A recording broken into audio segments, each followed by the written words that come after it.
Leoville Las Cases is a historic producer that dates way back to the 1600s. For many years, there was one massive Leoville estate that spanned more than 300 hectares. But after the French Revolution, some of this land was sold off and ultimately became Leoville Barton. In 1840, the rest of the land was divided in half, with the owner splitting the property equally between his son and his daughter. The son received what ultimately became Leoville Las Cases, and the daughter received what ultimately became Leoville Poifferet. Interestingly, the administrative buildings for Leoville Las Cases and Leoville Poifferet are still in the same area, and there's even a shared parking lot. In fact, I parked at Leoville Poifferet to visit Leoville Las Cases. Leoville Las Cases was classified as a second growth in the 1855 classification of Bordeaux. It's located in a prestigious area of Saint-Julien, very close to the Pauillac border. Las Cases has some extremely rocky soils, and so around 2/3 of their vineyards are planted to Cabernet Sauvignon, a little bit less than a quarter is planted to Merlot, and there's about 10% of Cabernet Franc. Some of the most prestigious parcels in the Las Cases vineyard holdings are located right next to Chateau Latour. In fact, only a small stream separates the vineyards of Latour and Las Cases in this area. In terms of winemaking, Las Cases is very much a traditional producer, and they use an extremely strict selection process for their top wine.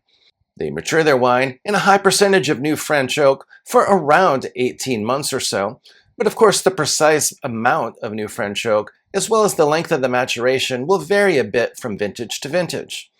The winery was undergoing renovations when I was there, so I wasn't able to tour that facility, but that winery should be finished in the summer of 2026.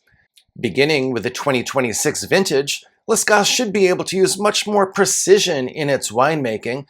This is so because in addition to having gravity flow, the new winery is going to have a large number of new fermentation vessels, as well as much more space than the previous facility. You've probably heard of parcel by parcel or plot by plot vinification, but Las Cases will take things one step further. It's my understanding that for some parcels, they will even divide their fruit into 2 or 3 smaller subparts, and they'll vinify and mature each of those subparts separately. So going forward, they'll have tremendous precision in their winemaking and blending. But what do the wines taste like? Well, Las Cases has been an extremely strong performer, and it's made consistently outstanding wine for many years.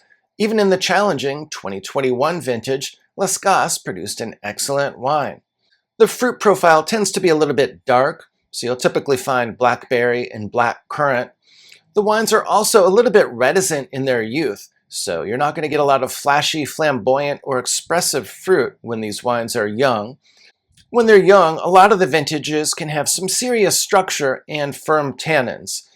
While there are certainly some exceptions that I'll discuss in this video, many of the Las Cases wines benefit from substantial aging, and I tend to wait at least 15 years or more before I start opening my bottles. Well, it's hard to go wrong with many of the top Las Cases bottlings over the last 2 or 3 decades. Some standouts definitely include the 1996, which I've tasted a couple times in the past year, and which compares extremely favorably to some of the first growth wines from that vintage. In fact, a few months ago, we did a 1996 Bordeaux tasting where we tried all the first growths, and we included Las Cases in that lineup as well. Las Cases had an extremely strong showing despite the fact that it sells for a fraction of the cost of many of the first growth wines. Also, at the James Suckling Great Wines of the World event, Las Cases was generously pouring the 2016 vintage, which received at least 4 perfect 100-point scores. That's arguably one of the very best vintages of Las Cases ever produced, so it's well worth tracking down if you're able to find some well-preserved bottles. More recently, the 2022 was another standout vintage for Las Cases that received at least 1 perfect score.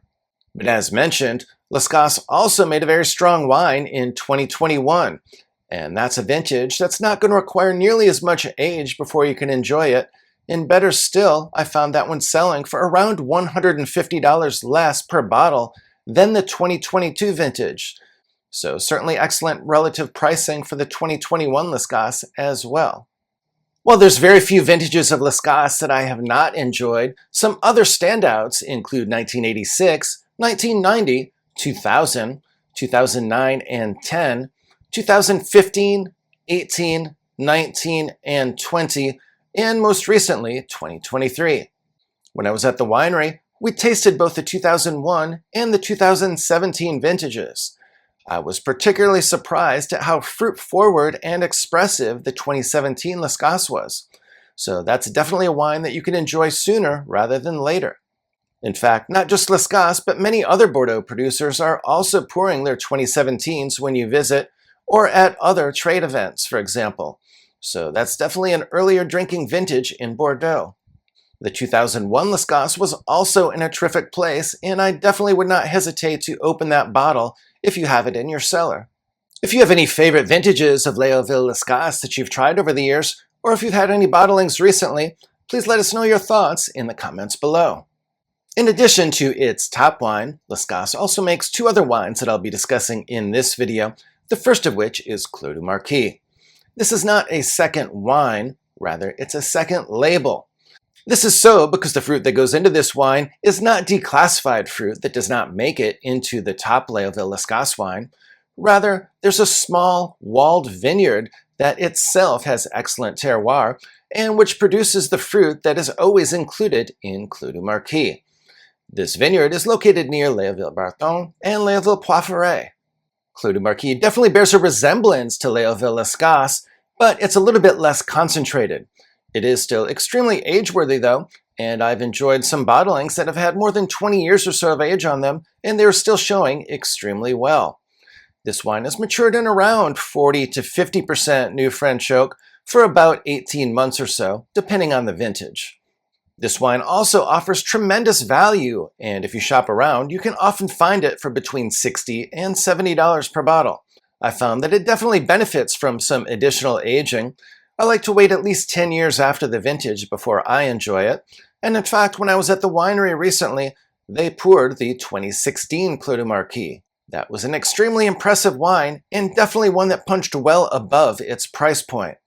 While I have not tried it yet, it's my understanding that Las Cases also began producing a second wine for Clos du Marquis, beginning with the 2015 vintage.